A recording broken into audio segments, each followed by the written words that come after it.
We are living in an age of hypersensitivity. No, this isn't a dose about the Washington Redskins having their trademarks revoked, though that might be another rant for another time. This is about people who can't take a fucking joke. I experience the effects of hypersensitivity anytime I dare to look at the comments section of one of my videos. Every time someone calls me a racist because I made jokes about a rap song they liked. You see, if you joke about someone that's different than you, even though the joke had absolutely nothing to do with those differences, it clearly means you hate that person because they're different than you. Well, that's logical, right? It is, according to a bunch of crying fucks on the internet. Well, it doesn't just extend to race either. If you're a man, you can't make jokes about a female either because that makes you a misogynist. Clearly, I was coming from a place of hatred when I said that Katy Perry doesn't understand idioms in my musical autopsy of Dark Horse. And clearly, Toronto Sun cartoonist Andy Donato hates women and wants to see them all savagely beaten. Need proof? Well, just look at this cartoon he drew. Now, a little perspective. Why we'd bother with that when we could just emotionally respond without doing any sort of intelligent research, I have no idea, but this cartoon was published in the Toronto Sun the day after a debate that took place between the candidates for the Ontario provincial elections. I won't bore you with Canadian politics, but there are three major parties in the province of Ontario. The New Democratic Party, run by, who cares, some union lover.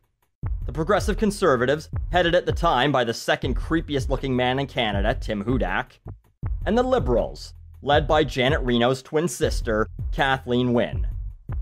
The Toronto Sun is a right-wing paper, often referred to by Liberals as Fox North. And surprise, surprise, they felt their boy Timmy won the debate very convincingly. And what is a debate? It's two or more people arguing, when you get right down to it. And what is an argument? It's a fight. With words. So, Andy Donato drew this cartoon of Kathleen Wynne's trademark glasses busted, some bloody teeth, and a campaign button to make sure you understood who it was. If you're a logical human being, and you put all this together, you would say, oh, I guess they felt Kathleen Wynne lost last night pretty brutally. But, if you're a hypersensitive whiner, you would say that this cartoon promotes violence against females. Now, I get it. It was only a couple weeks ago that some stupid asshole wrote a manifesto and waged a war on women.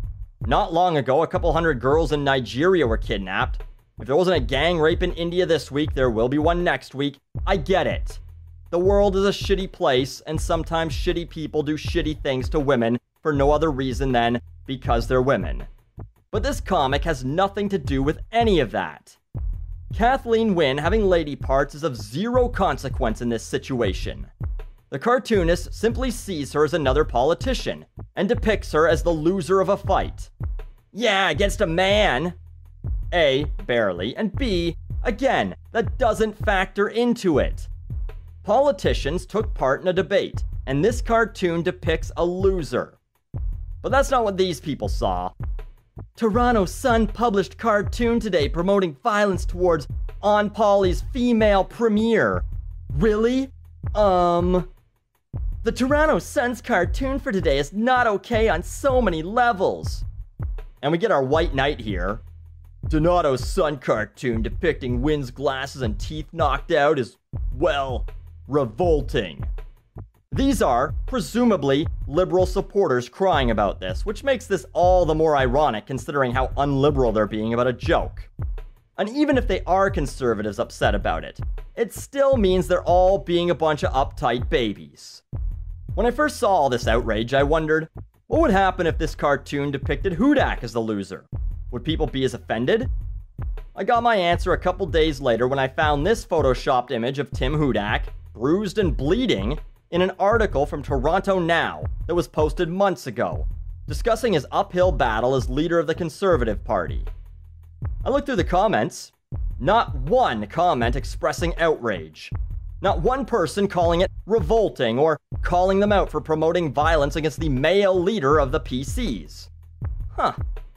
And an image that got more publicity, a photoshopped image of Tim Hudak replacing the Joker in The Dark Knight, walking away laughing as a hospital explodes, a stab at his platform on healthcare, didn't garner anywhere near the outrage. One commenter, oh wait, no, never mind, not relevant, said it was hilarious. So, depicting Tim Hudak as a mass murderer, that's funny, but depicting Kathleen Wynne as the loser of a fight, that's revolting. Both are humorous in their own ways if you don't have a stick up your ass, and no, that's not me attacking homosexuals, but I'm sure some easily offended shithead would take it that way. You'd think as a society we'd have progressed, but we haven't. We're regressing. We've gone from the clean, sterile humor of Leave It to Beaver to laughing at the ignorance of Archie Bunker and the cast of Blazing Saddles for their use of racial slurs, to now trying to find every excuse we can to be offended. If you're offended by this cartoon, here's my advice. Go to the store and buy a blindfold and some earplugs. Then, go to the bank and make sure your rent or mortgage is prepaid for at least a month. Now, empty out a room in your house or apartment, with the exception of a chair or a bed.